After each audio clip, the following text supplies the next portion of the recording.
if the ball were to bounce my way and whatever it is that I truly want to do, will I be ready for it? We need this. We need shit like this. To be creative is kind of one of those things that you're going down a lonely road. To be creative is to be a little insane. We're just seeing the end product. We're not seeing the process, the hardships, the sacrifices. Think about if we didn't have all this hardship as artists, we kind of wouldn't be able to we'd had nothing to talk about. When I don't want to do something, it's like, what the fuck else you got to do? This is only the beginning for you guys. Hey guys, welcome back to Simply Talk, a show brought to you by Simply Creative. With me, I have my co-host Jeffrey Creightney, and for today's guest is Eduardo Zamora. Jeffrey, Eduardo, please. Yo, what's up, guys? Thank you guys for having me. As always, it's a pleasure to bring on a guest, and for me, a legend in the making, Eduardo. Shit. I feel like when I'm watching you on Instagram, I feel like I am witnessing a legend when I see you on Instagram, and I'm always telling him, even DM wise and all that, even though we haven't done it yet, I'm like, yo, I gotta put Eddie in the film. I don't know what yet, but I feel like I gotta do something because I feel like it'll blow up. In due time. You're fucking sweet. You're in so due time. Sweet, bro. Thank you, man. That means a lot to me, bro. For real, that does. All right, so that was a hell of a fucking intro for your boy. How about you tell the audience about a little bit about yourself, Eddie? Well, my name's Eduardo Zamora. Some of you may know, some of you may not know. But I'm just I'm an actor from South Florida.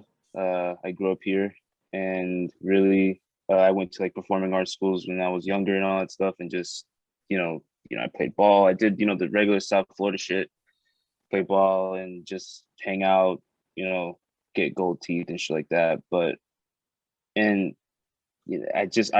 really want to do it big in this acting game, and it's it's a passion of mine that I take extremely serious, and it's it's definitely something that I see myself doing for a very long time in my life. Why acting? How'd you fall into that path? Well, it was just a lot of it was because one, I went to a performing arts school, so they kind of just throw you in shit. They throw you in dance, they throw you in to play the violin, they throw you into painting and stuff, and then I realized that I was kind of I started. When I took the theater part of it, I actually liked doing that. That's something that was always stuck to me. And also I would watch movies with my brother and stuff like that a lot growing up. So there was a lot of that influence as well. And but going back to elementary school, doing small little plays that you do for those little performing arts schools and stuff. And I liked it, but then life kind of takes you in different paths and stuff. So I went. I was also in the theater club in high school and middle school and stuff. But, after high school, I kind of went down I was, I had a major in finance and stuff, but I just didn't I wasn't happy with it.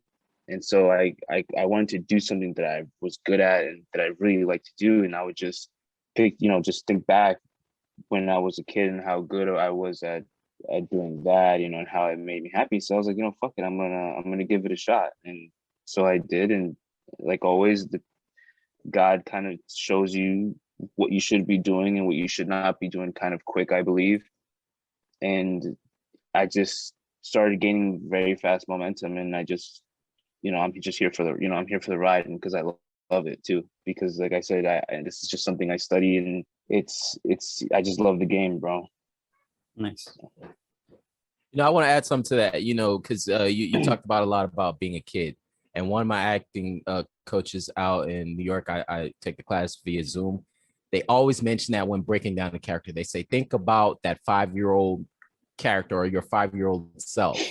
And what did that kid experience? What it was they liked, they disliked, and things like that. So you knew early on what it was you wanted to do, but somewhere down the line, like you said, life happens, it gets in the way, and you lost that 5-year-old kid that loved doing what he did in elementary school. But you found it somewhere, and some people they avoid it too. They're like, I don't know if I could do that, it's a pipe dream or whatever. And then the other thing you said, which you said today, you said in the DMs, you said this being a game, like respecting the game. Mm-hmm. And personally, when we talked, you've never actually came with that perspective you know. So I'm wondering, when did that shift happen of you seeing, you know, being a creator, you know, acting, pursuing your dream, not just being a dream, but it's like work, like this is what you have to do, and people not Yeah, respecting the work that you have to do for it. yeah. I just I think if you want to be the best at something, you kind of you just need to study it inside and out. You know, it's like being a doctor. You know, when you're a doctor, when you go to school to be a doctor, they teach you like the history of being a doctor or whatever, and just breaking every little thing down.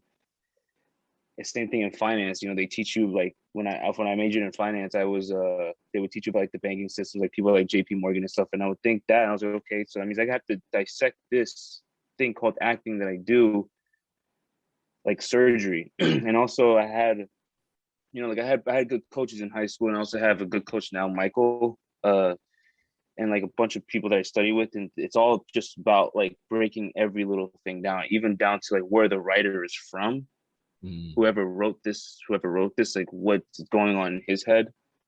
Just it's a game, bro. You know, it's a like De Niro did the same thing. You also have to study the greats too, just like how LeBron studied Michael. You know, it's the same thing. And it's like it's possible, bro. You just gotta just put in the work. That's all it is. It's like anything else, I feel like. You know, you kind of And said also just something. and loving it. You kind of said something that kind of like made me think of like how I perceive it from the filmmaker's perspective, which is doing the studying when it comes to like looking who wrote it, the origin, and all that. And it kind of like translates to how I perceive film production as well, where I always try to preach that film production is not just the director or the producer, it's many variables that constantly are evolving the story. Like, and even as little as your gaffer who's setting up the lights, the way he like puts the hue or the tone or the way he simply sets up the light, that's already his way of telling the story that you presented to the team itself. So it's cool that it can also be translated onto like the actors or performers perspective, that every little word, punctuation, ethnical background, everything like has a contribution to the final product. It's, I don't know, that really resonated to me when you said it that way, and it just kind of, oh, like, well, I see that.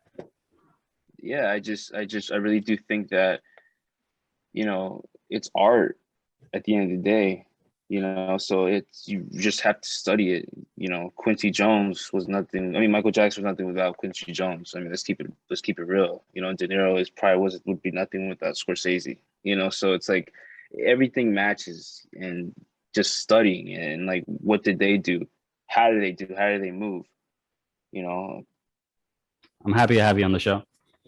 thank you, man. That, like, you don't understand like how much that means to me, bro. Like, just, you know, and like this is only the beginning for you guys. I feel like it's just the beginning for a lot of shit, especially like in our community, whether it's South Florida. I feel like it's, you know, we need this. You know, like we need shit like this. You know, we need people like us. You know, so dude, I'm just happy. I'm always happy to link with people like you guys too, like-minded people. Like when I first met Jeffrey, bro, I would say like we hit it off. You know, like Yeah. it was just, I was like, yeah, I'm gonna be friends with this guy. You know, just having just the conversations with him and stuff like that, and just how he thinks. And even like working with you, I was like, okay, you know, this, I knew you were a hustler too, because you were out on this set, you know, holding, you know, doing the lights and stuff. I'm like, okay, you know, like it's just people in our community, bro. And there's just so much stuff here, and there's love here, and it's like people don't realize. Do you think people know what it takes to be a creative person? In the beginning, no. I think, you know, like anything else, it's to be creative is kind of one of those things that you're going down a lonely road that I don't think a lot of people realize the type, like how lonely it is, because they see the finish line a lot. You know, they see the red carpets, they see the cars, they see, you know, the flights, they see, you know, the nice shirts, they see that, but they don't see like arguments with your parents. They don't see the arguments with your girlfriends. They don't see the fucking $20 in your bank account at a certain point. You know what I'm saying? They don't see you having to go to fucking work, going to fucking class at 5, taking that fucking route. You know, like they don't see that. They don't see that because our minds, I feel like, are designed to see like the good first, which is an amazing thing. That's a very beautiful thing. But the people that come out on the other side of that are the ones that are just meant to be here. You know, it's like anything else. People fall short. People don't make it. It's like the NFL. You know, it's like people don't make it. People fucking tear their ACLs. Like some life happens. Maybe they weren't good enough. I feel like it's the same thing, especially when you're pursuing the arts. But it's also here too. You know, it's like you have to have soul. You have to have. People don't also realize how much soul it actually takes to do this, to be this. I feel like to be creative is to be a little insane, because you have to, like what we were saying off screen, that to be creative, you have to like start thinking outside the box. And for some people that are within that box, they feel like anything beyond that is Doesn't exist. It doesn't exist. And like, what you want to move to LA and try to pursue this with little to no like fallback? You're fucking crazy. Am I? The biggest changes nowadays are normalized because someone in the beginning said, what if we do this differently? And we're just seeing, like you said, we're just seeing the end product. We're not seeing the process, the hardships, the sacrifices. So it's also, I feel like too, like what's your purpose as well? You know, I think a lot of that has to, especially with someone like me. Honestly, it's purpose. You know, it's more than acting. You know, a lot of people say, "Oh, do you just want to be famous and stuff?" It's like, no, it's. I want to build fucking schools. Like I want to build art schools for children out in my parents' country, El Salvador. Like it's more than that. Like it's deeper than that. You know, like I said, it's really just continuing the art. You know, because when I'm gone, one day it's gonna happen. It's like you want to continue it, you know, pass the baton on. You know, I feel like, you know, people like, you know, like Cantinflas and stuff like that, they pass the baton on, and it's my job to grab it and continue that, the art, you know. And people like Benicio del Toro, Oscar Isaac, you know, a lot of these Latin actors that I look up to is passing the baton. I want to go back to something you said when you were just talking about like the whole process in itself. Mm-hmm. I can relate to that on a lot of levels, because there's been times, I mean, so many times, man, where I'm just getting off from work, I'm sitting in my car for an hour to get to my house. And then I go and I lay down for a little bit, and then acting class is at 8:00 and it's about probably 45 minutes away. And you're just like, fuck. Yeah. Do I have the energy to go do it today? And then you look at your bank account, and then your bank account has just enough for you to pay for class and all of that. And you're just like, fuck. All right. Well, if I don't go, I feel like I'm wasting the day. And then you find the energy to muster up and take your ass up there and go wherever your class is. And then when you're done, you get out late, and then you got to get up in the morning and you can finish out the week, and hopefully you get an audition somewhere in between there, you know? You know what's the biggest thing, touching basis on what you just said, is that beyond the quote or beyond the deadline, at least for me, the main reason why I can't allow myself to miss it is because I fear that if I allow it, I'm gonna start allowing other little things to get in the way. And let's say today is gonna be, oh, let me just hang out with my friends. Next thing you know, I'm putting off a full day of what could be a productive day and progression ahead to, I don't know, whether it has meaning or not. That's my fear, that if I don't see it through, I feel I'm going to start slacking behind, and all that work that led up to where I am now was for nothing. It's tough. Yeah. And you know, I something think that's else, the beauty of it, though. You feel like, right? Almost like there's, I think that's kind of, think about if we didn't have all this hardship as artists, we kind of wouldn't be able to we had nothing to talk about. It's like I look up to also people like Francis Ford Coppola and how he has like his whole family like this good, you know, and how like his daughter is is in fashion and stuff like that. It's like, why wouldn't you want that for your family, you know? Or if you want that, you know, for me that's kind of one of the goals, is to kind of also for my name as well, for my family and for, I guess, just the generation coming after me, and that Eduardo Zamora did something. I think the biggest example is YouTube. YouTube, if you look back to its early days, it was simply someone with a camcorder or even like a cheap phone uploading the most random content. And some of those you look today are still around. They're one of the big names on the platform. So it's going with what we always talk about, that sometimes we just gotta like stop talking about it and just press record, and from there on improve on it. Just let it figure, just let it figure itself out. I mean, what else you got to do? That's true. That's what I always say. When I don't want to do something, it's like, what the fuck else you got to do? Work on your shit, sharpen your knife, learn how to like I said, every angle of the camera, whether it's being in the front, behind it, or in the writer's room or in the editor's room. Yeah, you gotta learn every little thing. You think fucking LeBron James can't fucking make a left-hand layup? I like that perspective. I like that perspective because I always also say that especially as an artist or as a creator, something that we like, art is very subjective. It's like what one person sees might not make sense or might be wrong. For the other person, it might be a masterpiece. So right. Content, yeah, it's a little generalized. It's a very like global term, but it's art is an expression, a form of expression. And if that's how you see it, then that shows how much passion you have behind it. I mean, it's your form of expression. It's your input into society's perspective. It's how you see things. And to a certain extent, who is anyone say that what you see is wrong? It's just the way you feel it, the way you see it. And you're just doing your job, and you're using your talent of being able to like resonate that to an audience.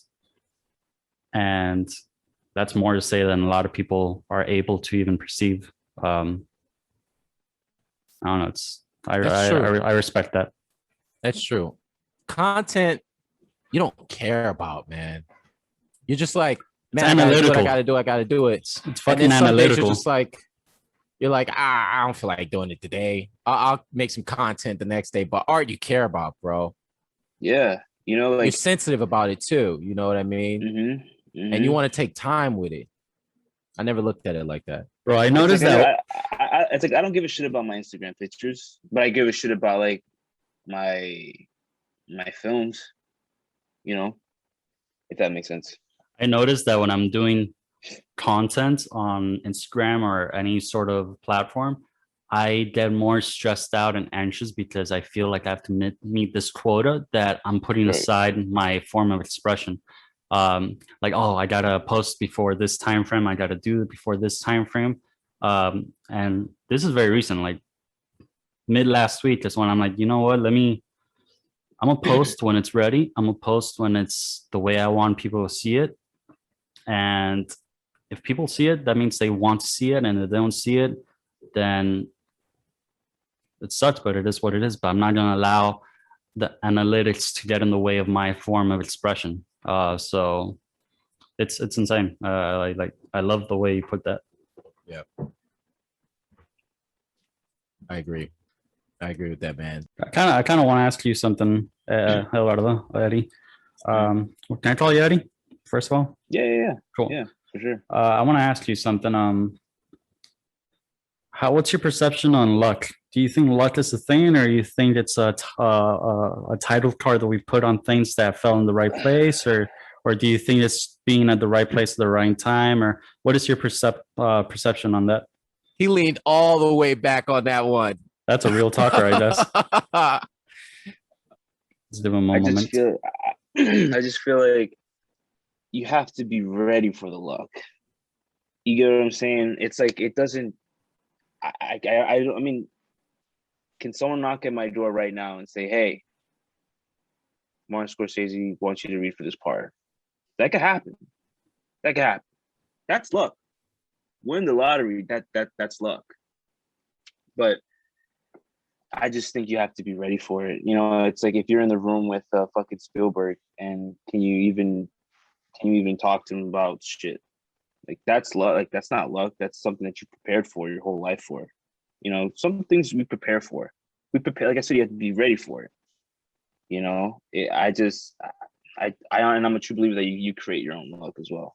You do create it, because the harder you work, just like I think it was Sinatra that said, like, the harder you work, the luckier you get. And it's so fucking true, bro. Things just end up falling into place. They just fall into place. It's, like I said, it's God has a weird way of saying what you're supposed to do and what you're not supposed to do. And like I said, someone can come knocking at my door and say that, but am I just waiting here for that? No. If Apple picks this up within, let's say, a year and a half, is that luck, or was that hard work? It's hard work. Preparation. From the inside, it's hard work. Or maybe 5 years from now, like no matter what happens, people say, "Oh, those guys got lucky. Those guys are extremely lucky guys." You know. Yeah. If anything, if I want to label anything, I'm lucky because I have the ability to open my perspective to allow both good and bad opportunities to come into my life. And I think that goes to creative minds as well. Like we're crazy enough to say, fuck it, yeah, let's give it a try. I'm gonna push through. And for the outsiders, that can be luck, but for us, it's like we just had a different perspective that we wanted to challenge and accomplish. And there's a whole story behind it that people don't see. Like just even when people say, like, you know, when people get inherited money, oh God, the person is so lucky. It's like, no, because that person, someone worked hard for that. That's a good, you know, way to look at it too. It's like, and a person can ask himself, all right, if the ball were to bounce my way and whatever it is that I truly want to do, will I be ready for it? You know, it happens in sports also. You get a lucky bounce here and there. Something happens that could change the dynamic of the game. And are you ready for that? What are you going to do in that moment? You know what I mean? It gives me chills even thinking about it right now. Because even like, what's his name? Yao Ming? Not Yao Ming. Dude, that one guy who played for the Knicks who had like one good game, and like all the fucking teams want. He came off the bench and all the teams wanted him. And I can't think his name, bro. Asian guy. Jeremy Lin. Remember, he had that one. He had a couple games. And he was just fired, and they're like, "Oh shit." Yeah. But then it's like, are you ready for the luck? Did that get to your head? You know what I'm saying? Where there's some things you just, you know, sometimes the ride is a ride, bro. It's truly a pleasure, man, to have you on and getting to sit down and talk with you, bro. And I do wish you all the best out there in LA, and then all the knowledge that you bring back to the people here. I think you're doing something really good, man. And I hope that you don't stop. And I don't think you will, but, you know, I'm just wanting to give that extra word of encouragement out there. Yeah, I mean, as we all know, like sometimes those thoughts creep in, but I just try to just block it, bro. Like, you know, we're human. I'm a human. Like, sometimes it's like, fuck. You know what I'm saying? But fuck it, dude. Like I said, I genuinely think that this is what I was trying to say. One piece of advice you would probably give someone, if you had to give someone advice. And what's creativity in your eyes? One piece of advice: learn how to speak to everyone. Learn, even if the person is a piece of shit. Like, learn how to speak, because you never know who can, you know, where you're gonna make a friend, where maybe you can meet someone that's gonna take you to another level. Just learn how to speak with everybody. Be open to that, and that's one thing that I had very trouble doing in the beginning. But just speak to everybody. Get to know, like, at least one cool person a day. Like, just speak to everybody. And what's creativity to me is just giving the world a piece of your soul. You know, just letting them see that this is what goes on here. Oh, like that. I'm on a blank. I don't even know how to close this. It's all right, man. No, I had something, and then Eddie started talking. Like, what was I gonna say again? You were trying to think of some philosophical. Bro, you know it. It's all right, man. No, but it was all good. I really enjoyed, you know, getting to sit down and you know, do this podcast with you, man. And again, dude, I love you guys, dude. You guys are fucking amazing, dude. Keep fucking going with this shit, dude. Honestly. Oh yeah, bro. Oh yeah, I'm in there. I'm in there making some. I'm in there making it. I'm making it now. I'm What 50 I always pages tell you, in. put me in, coach. I'm 50 You know what I'm pages saying? in, bro. So it's getting Andy, there. you too, bro. Andy, you too, bro. Put me in, And dog. Whenever well, you need it. little by little getting at it, but it's the efforts being made that takes you to where you want to get to. So 100%. I'm first of all, like I've said it many times in this show already, but thank you for taking time to be on the show. Thank you for believing in us, and we believe in you. And like this is a huge representation of what we want to do as Simply Talk, where we just want to like have real, honest conversations. And with that, thank you guys for watching. And as always, stay creative. Peace.